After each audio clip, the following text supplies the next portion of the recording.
পরে গিয়ে বাচ্চা নষ্ট হওয়ার নাটক করতে গিয়ে এবার রাঙা আর প্রমিতার হাতে ধরা পড়ে গেল আহিরি আর বিন্দা। হ্যাঁ বন্ধুরা, এমনটা হতে চলেছে আজকের পর্বে। বিস্তারিত জানতে ভিডিওটিতে লাইক দিয়ে চ্যানেলটিকে সাবস্ক্রাইব করে পুরো ভিডিওটি তোমরা দেখতে থাকো। গল্পের শুরুতে আমরা দেখতে পারবো একটা মেয়েকে নিয়ে এসে আহিরি রাতের বেলা ঘরের সমস্ত কাজকর্মগুলি করিয়ে ফেলে আর বলতে লাগলো, তুমি তাড়াতাড়ি করো, তোমাকে যত টাকা বলেছি সব টাকা দিয়ে দেবো। এদিকে হঠাৎ করে রাঙা রাত্রেবেলা ঘুম থেকে জেগে যায় আর তারপর বলতে লাগলো, নিচে কিসের শব্দ হচ্ছে দেখি তো। এ বলে যখনই রাঙা নিচে নেমে আসে তখন দেখতে পায় আহিরি রান্নাঘরে কাজ করছে।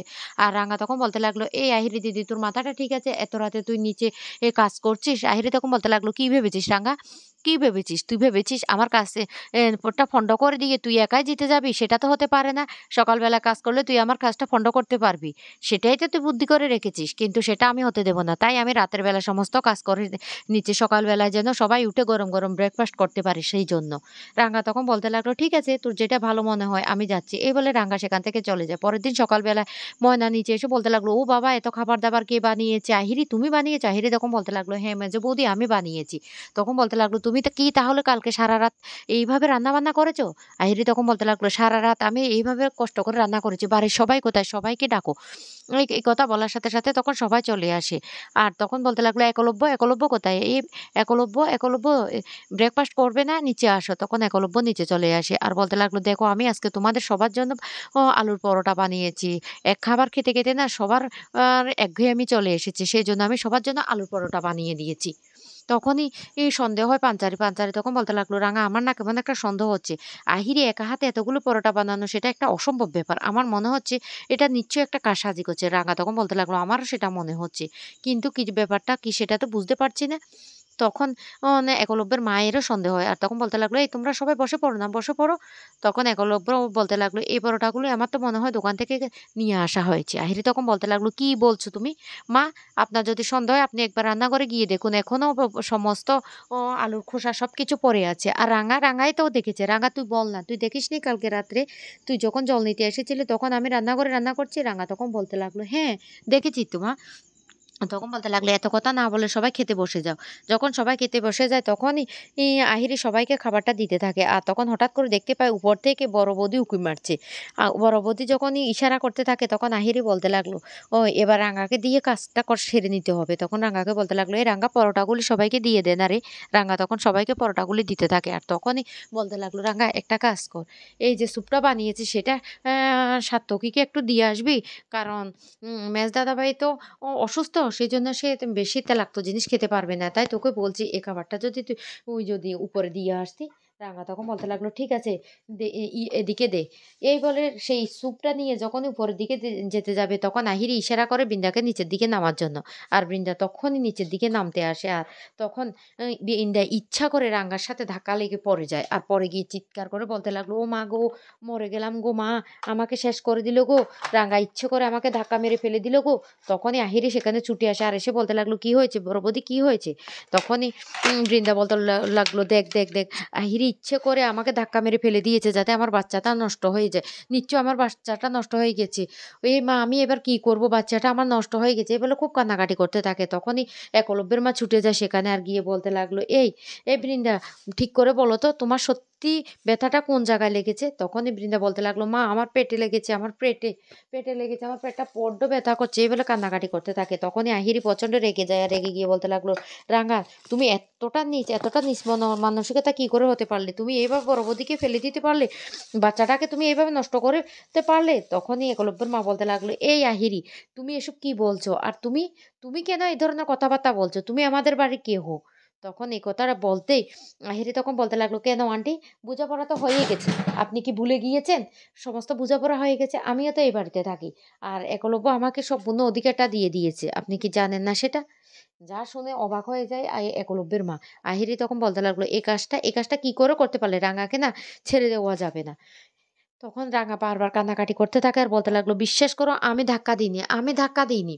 তখন সভ্য নিচে চলে এসে আর সভ্য বলতে লাগলো, কি হয়েছে বৃন্দা? তখন বলতে লাগলো, দেখো সভ্য, তোমার আর আমার সন্তানকে মেরে ফেলেছে, সব শেষ করে দিয়েছে ইচ্ছে করে। এই রাঙা আমাকে ধাক্কা দিয়ে ফেলে দিয়েছে। রাঙা তখন বলতে লাগলো, বড় দাদা বাবু, আমি বিশ্বাস কর, আমি ধাক্কাটা দিইনি, বিশ্বাস কর তুই আমাকে। তখন এই প্রণীতা বলতে লাগলো, এসব কথা এখন বাদ দাও, তাড়াতাড়ি করে বৃন্দাকে হসপিটালে নিয়ে যাও। একলব্য তখন বলতে লাগলো, মা আমাকে তো আজকে যেতে হবে, আজকে প্রায় করতেই হবে।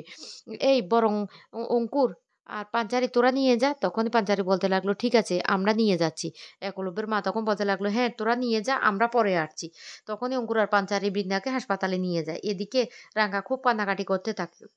আর তখনই ই সেখানে একলব্য বলতে লাগলো, "রাঙা আমি তো সবকিছু দেখতে পেয়েছি নিজের চোখে। তুমি তো কোনো অন্যায় করোনি। তুমি কোনো অন্যায় করোনি। তুমি কেন নিজের কাঁধে দোষটা নেবে?" আর সবটা তখন ময়না দাঁড়িয়ে, দাঁড়িয়ে লুকিয়ে শুনতে থাকে। আর তখনই বলতে লাগলো, "তুমি কিন্তু একদম কান্নাকাটি করতে পারবে না। আমি আমার কাজে যাচ্ছি। ফিরে এসে যেন আমি ভালো খবরটা পাই।" এই বলে একলব্য বেরিয়ে পড়ে। রাঙা তখন বলতে লাগলো, "মা আমাকে একবার হসপিটালে যেতে হবে।" তখনই রাঙা শাশুড়ি বলতে লাগলো, "রাঙা তুই এসব কি বলছিস? তুই হাসপাতালে যাবি কেন? ওখানে গেলে তোকে সবাই অপমান করবে। তুই সেখানে যাস না।" রাঙা তখন বলতে লাগলো, "মা আমার একটা সন্দেহ হচ্ছে। আমার সন্দেহ হচ্ছে বড় বৌদিকে না আমরা ঐদিন বলেছিলাম যে অন্য ডাক্তার দেখিয়ে ওকে আমরা চেকআপ করাবো। সেইজন্য মনে হয় ও মিথ্যে নাটকটা করছে বাচ্চা নষ্ট হয়ে যাওয়ার।" তখনই ময়না বলতে লাগলো, "ও মা এত বুদ্ধি! এক্ষুনি সাত্তকীকে গিয়ে খবরটা দিতে হবে।" রাঙা তখন বলতে লাগলো, "মা এক কাজ কর। তোর একজন পরিচিত ডাক্তার আছে না? ওই যে যেই বাচ্চা হয় যে ডাক্তারটা ওই ডাক্তারটাকে ফোন কর।" তখনই রাঙা শাশুড়ি বলতে লাগলো, "ঠিক আছে আমি এক্ষুনি ফোন করছি।" এই বলে রাঙা শাশুড়ি ফোন করে সেই ডাক্তারটাকে। আর বলতে লাগলো ও যেন ওই হাসপাতালে যায়। এদিকে রাঙা বলতে লাগলো, "আমাকে না একবার সেখানে যেতে হবে। সেখানে গিয়ে বড় বৌদির এই চালের কাঠিটা ধরতে হবে। বড় বৌদি এই বাড়িতে থেকে যাওয়ার জন্য নিশ্চয়ই নাটকটা করছে আহিরির সাথে মিলে।" রাঙা শাশুড়ি তখন বলতে লাগলো, "তুই ঠিক কথা বলছিস রাঙা, তুই যা আমি ডাক্তারকে নিয়ে আসছি।" এই বলে রাঙাকে হাসপাতালে পাঠিয়ে দেয়। এদিকে সাত্তকী খবরকে বলার সাথে, সাথে সাত্তকী ফোন করে বৃন্দাকে। কিন্তু বৃন্দা কিছুতে কথা বলতে পারে না। কারণ সেখানে পাঞ্চারি বৃন্দার সাথে আছে।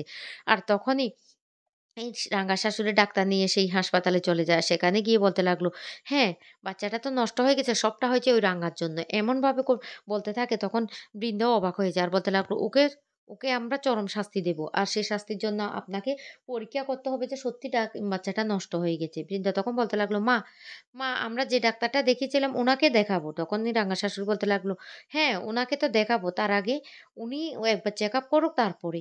তখনই বৃন্দা প্রচন্ড ভয় পেতে থাকে। রাঙা শাশুড়ি তখন বলতে লাগলো, "কেন বৃন্দা তুমি ভয় পাচ্ছ কেন?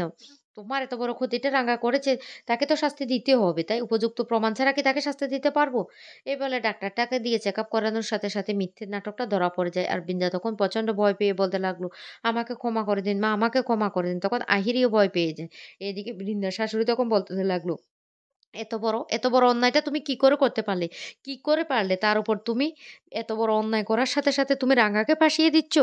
সভ্য তখন বলতে লাগলো, "ছি বৃন্দা ছি! আমার তো সেই দিনে সন্দেহ হয়েছিল যেদিন তুমি মা হতে চলেছ বলেছিলে। কারণ তুমি যে মিথ্যে কথা বলছো সেটা আমি জানতাম। আর তুমি যে বলেছ রাঙ্গা তোমাকে ধাক্কা দিয়ে ফেলেছে সেটাও আমি বিশ্বাস করিনি। আজকে সে সত্যিটা সামনে চলে এসেছে। তুমি আর কত অন্যায় করবে? শেষ পর্যন্ত তুমি বাচ্চা নিয়ে পর্যন্ত এইভাবে অভিনয় করছো। তোমাকে তো আর আমাদের বাড়িতে রাখা যাবে না। তবে তোমাকে উপযুক্ত শাস্তি দিয়ে তারপর আমাদের বাড়ি থেকে বের করব।" তখন বিন্দা বারবার করে আহিরির দিকে তাকাতে থাকে। আহিরি তখন ইশারা করে বারবার বলতে লাগলো আহিরির নামটা যেন সামনে না আনে। তো বন্ধুরা এবার কি বৃন্দার সাথে, সাথে আহিরিও ধরা পড়ে যাবে? সেটা তোমরা দেখতে পারবে আগামী পর্বে।